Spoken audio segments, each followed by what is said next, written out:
Hi, I'm Mary O'Reilly. And I'm Michael Murray. Okay, so today we have some COVID questions. So the first question is, I'm not comfortable being the first group to have a vaccine. Can I wait and put my name down for a future round? Well, the short answer to that is yes. However, if you do, we're not sure when there's going to be round 2 for the vaccines. So really the best thing to do is to take the vaccine that's available now and to make sure that you and your loved ones are protected. So if the vaccine's so safe, why is it not mandatory for the aged care workers caring for my loved one to have the vaccine? Now, again, really good question. And the reason for that is at the moment in Victoria, no vaccines are compulsory for our healthcare workers or our aged care workers. However, the majority of our workers actually do have the vaccines to protect themselves, their loved ones, and the loved ones that they're caring for. So this may change when we've got more vaccine in the future, but at the moment it's not required. So next question, one of the vaccine needs 2 doses 12 weeks apart. What happens if I don't get the second dose? Well, that's a really good question. Basically, if when you get the first dose, you get some protection. However, without the second dose, you don't get as much protection and it doesn't last as long. So you need the booster dose to basically increase your protection against COVID. And the timing of the dose, either at 3 weeks for the Pfizer or 12 weeks for the AstraZeneca, has been shown to be the best timing, so we're trying to stick to it. Is the vaccine safe for women wanting to get pregnant or who are pregnant or breastfeeding?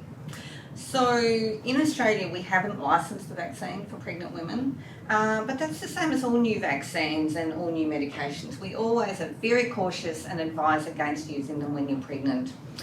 But it has been used extensively overseas. So if you're overseas, we are giving it to pregnant women because their risk is much higher during the COVID pandemic. And in Australia, fortunately, we're not in pandemic phase at the moment, so we've got time to wait. Certainly with breastfeeding, we do have data and it is actually recommended that you have it during breastfeeding. I've heard extract from aborted fetuses are used in the making of the vaccines. Is this true? It is true that some cells, particularly kidney cells from fetuses back in the 1970s, are used in the creation of some vaccines. However, none of the vaccines contain any fetal product or extract. So there's nothing in the current vaccines that you might receive. All of the major faith-based groups have recommended pro-vaccine, including the Catholic, the Islamic, Jewish, etc. So there's no contraindications. What are the differences between the 2 current vaccines? Why can't I choose which one I receive? There's actually very little difference between the 2 vaccines as it's turning out. The real world experience is showing that they're offering very similar real world outcomes and protection is very similar. There's a bit of a bother with one of the vaccines that has to be kept very cold and that can be quite problematic. So therefore the best vaccine is the vaccine that you're able to get. Why can't I choose which one I receive? Well, people are well aware that we've struggled a little bit to get supply from overseas and we're actually manufacturing locally, which is great news. So the key point is very little difference, equally effective, similar side effects, the best vaccine's the vaccine you can get. And I'll be taking the first one I'm offered. As will I. Regarding the COVID vaccination, what side effects should I expect and how long will these last? The good news is side effects are uncommon, other than minor local side effects which we traditionally see with almost all injections. So some local tenderness, sometimes a little bit of redness and swelling, occasionally a bit of fever, and more rarely a little bit of gastrointestinal upset. All are trivial, there's no significant severe side effects, so that's great news. It's a very safe vaccine.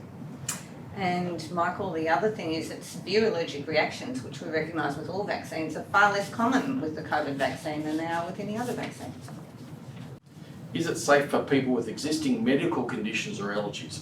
Well, the great news is we've got millions of examples where it's absolutely safe. It's absolutely indicated for people with medical conditions because they're at most risk of serious side effects of COVID. So our frail, older people with chronic medical conditions are exactly who we should be treating. Allergies are very rare. If you have severe allergies that put you in hospital, that's worth talking to your GP.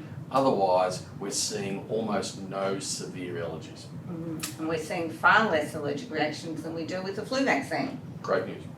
What are the risks of having the vaccine for frail people and those who are very old? Well, the vaccine's absolutely indicated and designed for people with chronic illness, frailty, and which we often see in older people.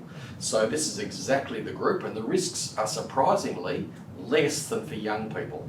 So it's a safer vaccine with less side effects in older people, and there's almost no contraindications. There's almost no reason not to have the vaccine if you're an older person with medical conditions. Are there different side effects for different vaccines? Well, surprisingly, no. Despite the fact that these vaccines are made different ways, their side effects are very similar. And again, most of them are local, and the serious side effects are very rare. So, yeah, that's an easy question. Can I still carry COVID and infect others if I have the vaccine? Well, we've got emerging data from overseas which is shedding light on this question. At the moment, our belief is that even with a single dose, the first dose of any of the vaccines, you are significantly at lower risk of carrying or infecting others. Exactly how much risk is a little unclear, but it's of the order of 75%. With the second dose, it's probably even better, and it may well be in terms of severe disease, hospitalisation or death, near to 100%. So it's great news. In theory, you can still carry the COVID, but your risk of transmission is less. But that's exactly why it's so important to get as many people as possible, as many of our colleagues and our vulnerable patients vaccinated to protect them. How do we know that the vaccinations are safe? And has the approval and testing been too rushed? So we know the vaccinations are safe because we've given millions of them. So overseas, lots and lots of people have had them, and the side effects have been really, really low. Has the approval and testing been too rushed? Well, not in Australia. So it has been rushed overseas because they've had to in the setting of the pandemic, but not here. So our TGA licensing authority has been very conservative and hasn't rushed anything through.